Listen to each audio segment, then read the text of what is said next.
நடுவிலே பேச்சு மட்டும்தானா? தலைவன் மாறிலே செய்வாங்களா இதெல்லாம்? ஒருவன் பசிக்கன வேட்டை தூங்குது. உன்னை தோக்க வச்சிருவாங்கன்னு பயப்படுறியா நீ? நரிகள் கூட்டமோ உன் மனசுல நம்பிக்கை இல்ல?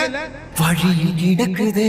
இங்க வாய்ப்புன்றது நம்மளுக்கு எல்லாம் அவ்வளவு சீக்கிரம் கிடைச்சிறது கிடையாது. குருதி ஆட்டமோ இது நம்ம ஆட்டம். காட்டில் நடக்குது. நீ ஏறி யார் ரகமில்ல, அது நம்ம காலம் பாத்துக்கலாம். படைகள் 100 வந்து போதவில்லையே. நம்ம எல்லாரும் எங்க அப்பா முயற்சி பண்ணி இறந்துட்டாருன்னு சொல்றோம். அது தப்பு. தடுக்க வந்த பகையும் வெல்லவில்லை. என் அப்பா இறந்து போயிடுவேன் தெரிஞ்சேதான் முயற்சி பண்ணிருக்காரு. போர் கண்டு